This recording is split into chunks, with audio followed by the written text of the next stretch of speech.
భీముడు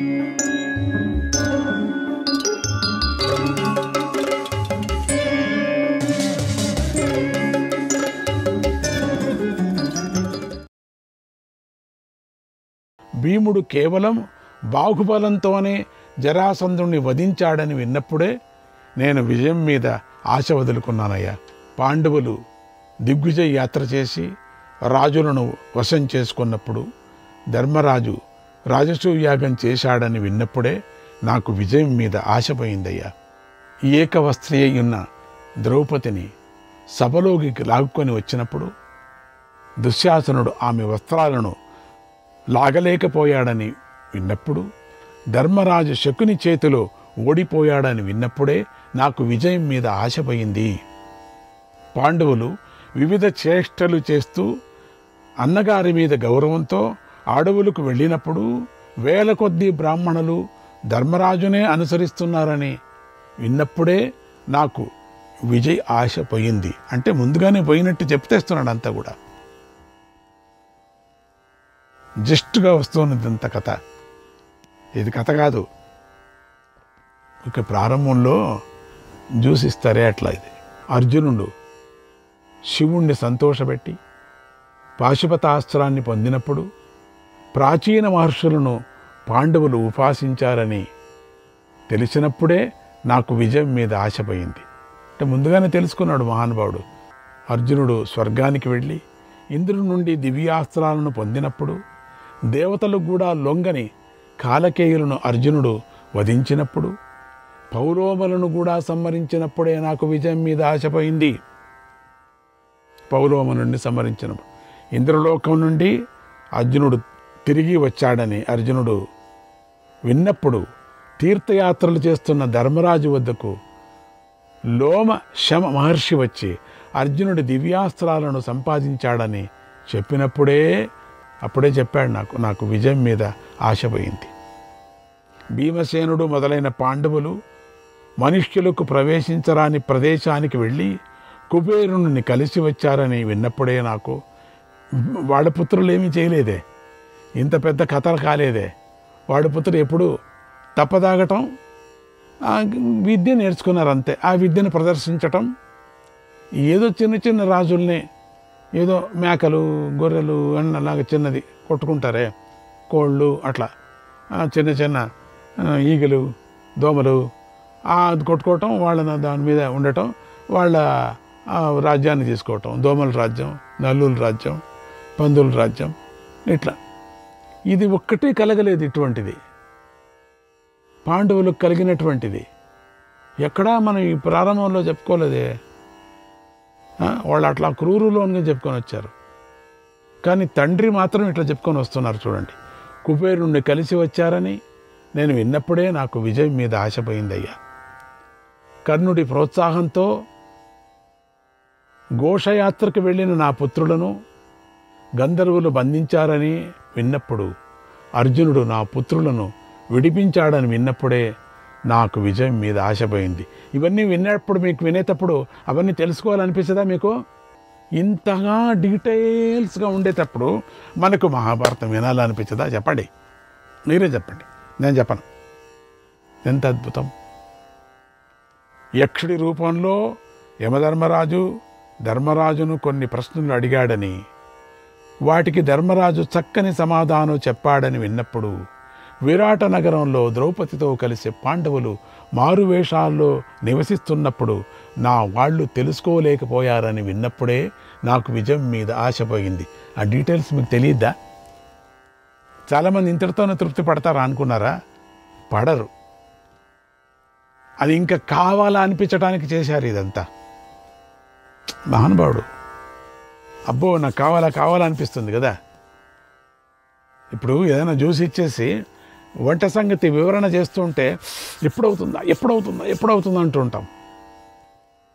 వచ్చేసారు స్వామీజీ, వస్తున్నారు, ఈ పల్లకి వచ్చింది, 2 రథాలు వచ్చాయి, ఇంకా ఏదో ఏనుగులు వచ్చాయి, ఎక్కడ స్వామీజీ ఇవే ఇంతగా ఉంటే ఎక్కడ అట్లా. ద్రౌపది కోసం భీముడు 105 తమ్ముళ్లతో సహా కీచకుడిని వధించాడని విన్నప్పుడు, ఉత్తర గోగ్రహణంలో అర్జునుడి చేతిలో నా వీరులందరూ ఓడిపోయారని విన్నప్పుడే నాకు విజయం మీద ఆశపోయింది. మహాభారతం మొత్తం చెప్పుకొచ్చారు చూడండి. మత్స్యరాజైన విరాటుడు తన కూతురైన ఉత్తరను అర్జునుడి కోరిక మేరకు అతడి కొడుకైన అభిమన్యుడికి ఇచ్చాడని విన్నప్పుడే నాకు విజయం మీద ఆశపోయింది. అడవుల పాలైన ధర్మరాజుకు 7 అక్షౌహిణుల సైన్యం చేరిందని విన్నప్పుడే నాకు విజయం మీద ఆశపోయింది. యదా శ్రౌషం మాధవం వాసుదేవం సర్వాత్మనా పాండవార్తే నివిష్టం యస్యేమాంగాం విక్రమమేకమాహుః తదా నాశంసే విజయాయ సంజయ. సంజయ, ఈ భూమినంతా ఒక్క కాలితోనే ఆక్రమించిన వామనావతారం వాసుదేవుడు నిండు మనస్సుతో పాండవులకు కార్యసిద్ధి కలిగించటంలో నిమగ్నుడయ్యాడని నాకు విన్నప్పుడే నాకు విజయం మీద, అప్పటికి మిగతాది ఏదైనా ఉండిందేమో కానీ ఇప్పటికి ఆశ కూలిపోయింది నాకు. అంతటితో అయిపోయింది నాకు. పరమాత్మను తెలుసుకున్నాడు ధృతరాష్ట్రుడు, తెలుసుకున్నాడు కాబట్టే కదా చెప్తున్నాడు. అంతటితో నాకు నేను ఓడిపోతాను, సర్వనాశనం అయిపోతాను తెలిసింది. అయితే ఇంత చెప్పేవాడు మరి మానుకో 4 పీకింటే పీకలేడే ఎందుకు? పుత్ర వ్యామోహం, అక్కడే వచ్చింది ప్రాబ్లం. అందుకే చెడిపోయేది పిల్లలంతా కూడా. ఆ పుత్ర వ్యామోహంతో పిల్లలు చెడిపోతారు. అందుకే దానికి చెప్పడానికే మనకి ఇదంతా. నరనారాయణులే కృష్ణార్జునులని, వారిని నేను బ్రహ్మలోకంలో చూశానని నారద మహర్షి చెప్పిన విషయాన్ని విన్నప్పుడే నాకు విజయం మీద ఆశపోయింది. గోయింది అయిపోయింది నాకు. నమ పార్వతీపతి అయిపోయింది నాకు. లోక కళ్యాణం కోసం కృష్ణుడు సంధికై కౌరవుల వద్దకు వచ్చి సంధి చేయడంలో విపులుడై వెళ్ళిపోయాడని విన్నప్పుడు కర్ణ దుర్యోధనులు కృష్ణుడిని బంధించాలని నిశ్చయం చేసుకున్నప్పుడు, కృష్ణుడు విశ్వరూపాన్ని చూపుతున్నప్పుడే అప్పుడే అనుకున్నా నేను, నాకు విజయం మీద ఆశపోయింది. వీళ్ళే ఆ ఆశ ఎప్పుడు పట్టుకొని చచ్చారు. విజయం విజయం విజయం, మేమే గెలుస్తామే. ఒక 2-3 తోకలు ఉన్నాయి అక్కడ. ఆ తోకల ముందు చెప్తానులేండి తర్వాత. అందుకని అట్లా అనుకున్నారు వాళ్ళు. ఏంటి, ఆ భీష్మ పితామణిని చూసి ఒక తోకని, రెండో తోకని ఆ కర్ణుని చూసి, ఆ తర్వాత చెప్తానులేండి ఆ కృపాచార్య వీళ్ళందరినీ చూసి 3-4 తోకలు, పెద్ద పెద్ద తోకలు. అందుకని వాడు అట్లా ఆడాడు కొడుకు. అందుకనే కొడుకు అట్లా ఆడాడు. వ్యామోహం ఈ గుడ్డాయనికి. అందుకని ఇట్లా. లేకపోతే ఇంత తెలిసిన వాడు యుద్ధం అనుకోవచ్చు కదా. ఎక్కడవుతుందండి? దుష్ట సంహారం కాకపోతే అవుతుందండి? పుస్ కొట్టకపోతే అవుతుందండి? ఇన్సెక్ట్స్ అంతా చచ్చిపోద్దండి? డిస్ఇన్ఫెక్షన్ చేయొద్దండి? ఇది డిస్ఇన్ఫెక్షన్ అండి చేస్తున్నారు ఇక్కడ. అంత పోవాలా, లేకపోతే చంపుతాయి ఇవంతా. అట్లే ఉండింటే కూడా కృష్ణుడు పాండవుల వద్దకు తిరిగి వెళుతూ కుంతీదేవిని ఓదార్చినప్పుడు వాసుదేవుడు, భీష్ముడు, ద్రోణుడు పాండవులకు ఆశీస్సులు ఇస్తున్నారని విన్నప్పుడే నాకు విజయం మీద ఆశపోయింది. ఘంటాఘోషంగా చెప్తున్నాడు చూడండి. శబాష్ గుడ్డి రాజా, కరెక్ట్. నువ్వు యుద్ధం చేస్తుంటే నేను యుద్ధం చేయను అని కర్ణుడు భీష్ముడితో అని సేనను విడిచి వెళ్ళినప్పుడు వాసుదేవుడు, అర్జునుడు గాంధీవం ఒక చోటకు చేరాయని అప్పుడే నేను విన్నప్పుడే అది విన్నా నేను. నాకు విజయం మీద ఆశపోయింది. అవన్నీ జరుగుతుందని చెప్పడే నాకు తెలుసు. రథపు కాడి తగిలించే పొడవైన మ్రాకు మీద అర్జునుడు చతికిలబడి కూర్చున్నప్పుడు కృష్ణం లోకాన్ దర్శయానాం శరీరే తదా నాశంసే విజయాయ సంజయ. కృష్ణుడు తన శరీరంలో అన్ని లోకాలను అర్జునుడికి చూపించాడని విన్నప్పుడే నాకు ఇంకా పాపం చతికిలపడి సన్నబడి స్పీడు తగ్గించుకొని మాటలు నిదానంగా చెప్తున్నాడు. నేను అది విన్నప్పుడే విజయం మీద ఆశపోయిందయ్యా. భీష్ముడు రోజుకు 10,000 మంది రతికులను చంపుతున్నా పాండవులలో ఒక్క ప్రసిద్ధమైన వాడు చావలేదని విన్నప్పుడే నాకు విజయం మీద ఆశపోయింది. మా వాళ్ళంతా చచ్చిపోతున్నారు, పెద్ద పెద్ద వాళ్ళంతా. పాండవులు ఎవరు చావటం లేదు. అప్పుడే నేను అనుకున్నా నాకు విజయం మీద.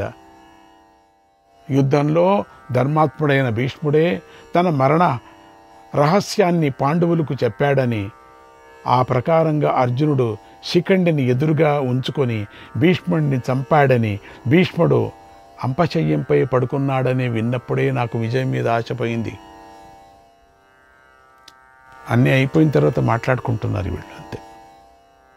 అంపశయ్య మీద ఉన్న భీష్ముడికి అర్జునుడు భూమిని ఛేదించి నీళ్లు రప్పించి దాహం తీర్చాడని విన్నప్పుడు, పాండవులకు వాయువు సూర్యచంద్రులు అనుకూలంగా ఉన్నారని విన్నప్పుడు, కుక్కలు అరుస్తూ మా వాళ్లను భయపెడుతున్నాయని విన్నప్పుడే నాకు విజయం మీద ఆశపోయింది.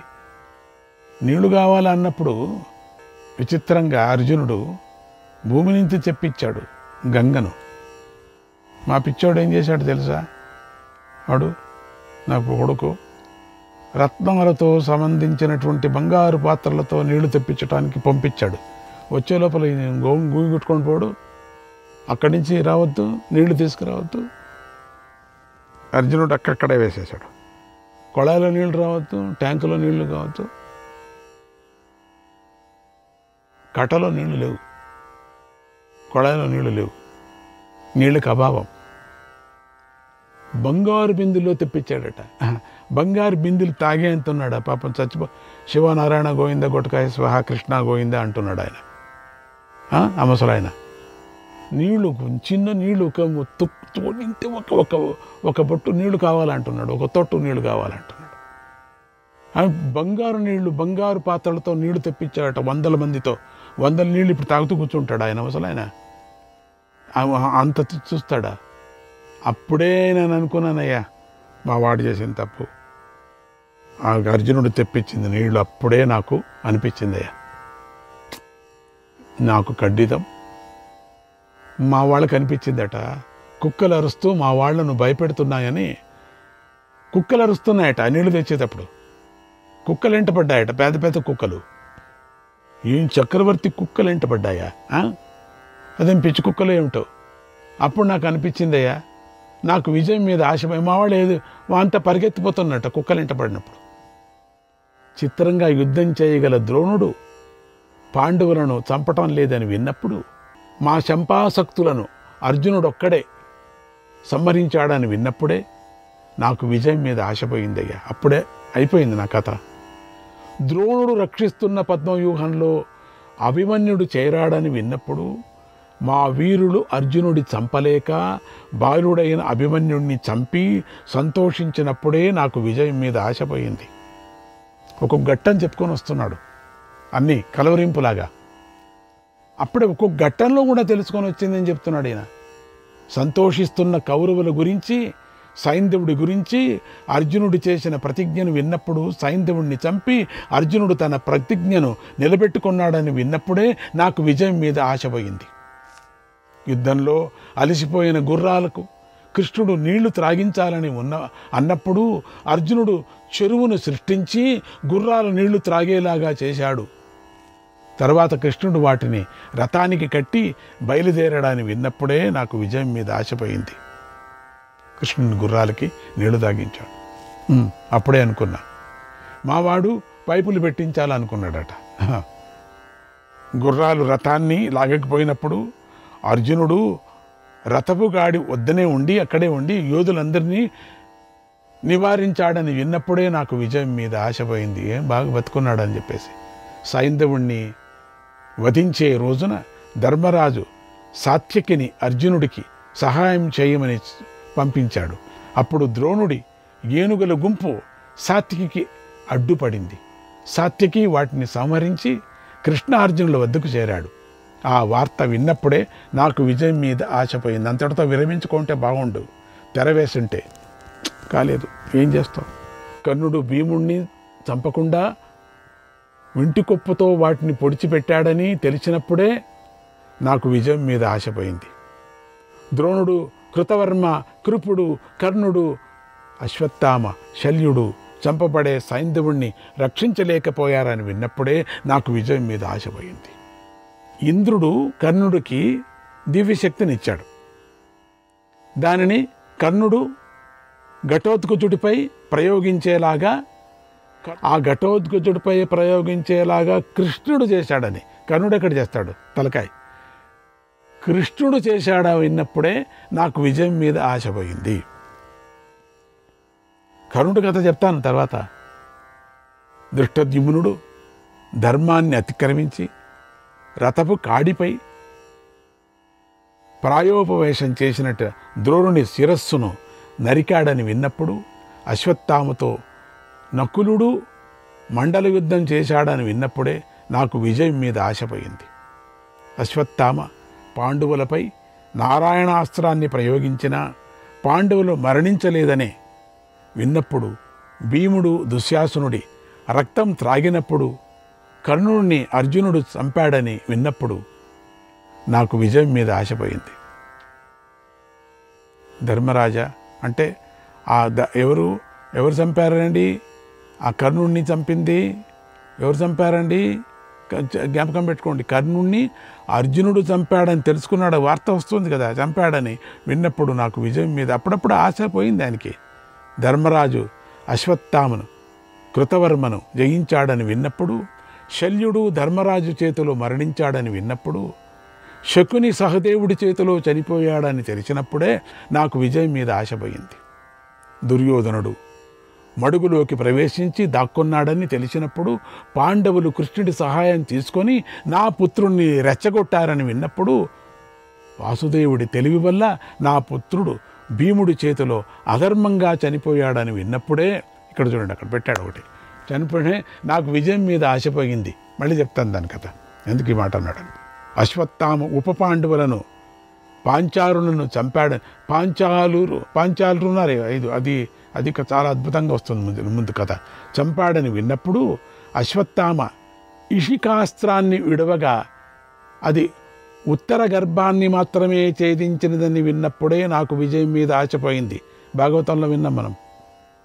అశ్వత్థామ బ్రహ్మశిరోనామక అస్త్రాన్ని విడిచినప్పుడు ఆ అస్త్రాన్ని అర్జునుడు శాంతింపజేశాడని విన్నప్పుడు, అశ్వత్థామ తన శిరోరత్నాన్ని ఇచ్చాడని విన్నప్పుడే నాకు విజయం మీద ఆశపోయింది. అశ్వత్థామ తన అస్త్రాలతో ఉత్తరాగర్భాన్ని విడిపించినప్పుడు వ్యాసుడు కృష్ణుడు అశ్వత్థామను శాపాలతో బంధించారని, శాపాలు రూపమైనటువంటి శాపాలతో బంధించారని విన్నప్పుడే నాకు విజయం మీద ఆశపోయింది. ఇంకా కొన వరకు చెప్తున్నారు. ఏంటి విజయం మీద ఇంకేముంది? గాంధారీదేవి అంతులేని దుఃఖాన్ని అనుభవించింది. పుత్రులు, పౌత్రులు, బంధువులు, సోదరులు అందరూ మరణించారు. పాండవుల కష్టసాధ్యమైన పనిని చేశారు. నిజం, శత్రువులు లేని రాజ్యాన్ని పొందారు. ఈ యుద్ధం వల్ల నాకు చాలా కష్టదశ వచ్చింది. ఇంకేం కష్టదశ వీడికి? మా పక్షంలో అశ్వత్థామ, కృతవర్మ, కృపుడు అనే 3, పాండవ పక్షంలో పంచపాండవులు, కృష్ణుడు, సాత్యకి అనే 7 మంది మాత్రమే మిగిలారు. 18 అక్షోహిణుల మధ్య మహాసంగ్రామంలో మరణించారు 18 అక్షోహిణుల మంది కూడా. నాకు చీకటి అలముకుంది. ఇంక చీకటే కదా, నీకు కనపడవు కదా కళ్ళు.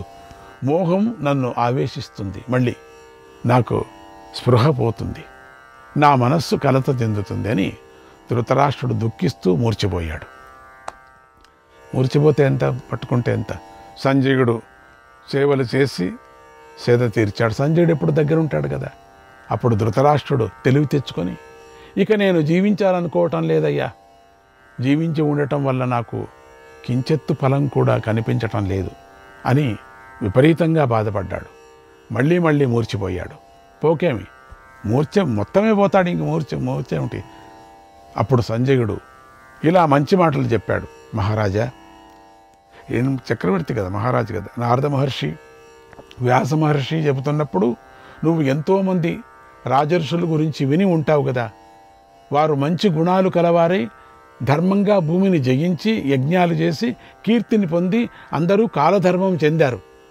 శైభ్యుడు, శృంజయుడు, సుహోత్రుడు, రంతీదేవుడు, కాక్షివంతుడు, ఔషిజుడు, బాహ్లికుడు, దమనుడు, చైద్యుడు, శర్యాతి, నలుడు, విశ్వామిత్రుడు, అంబరీషుడు, మరుత్తుడు, మనువు, ఇక్ష్వాకువు, గయుడు, భరతుడు, దశరథపుత్రుడైన రాముడు, శశబిందుడు, భగీరథుడు, కృతవీరుడు, జనమేజయుడు, యయాతి, ఇలా 24 రాజుల గురించి దేవర్షి అయిన నారద మహర్షి పుత్రశోకంతో దుఃఖిస్తున్న శైత్యుడనే మహారాజుకు చెప్పాడు. శ్రీకృష్ణాయ పరమాత్మనే నమః.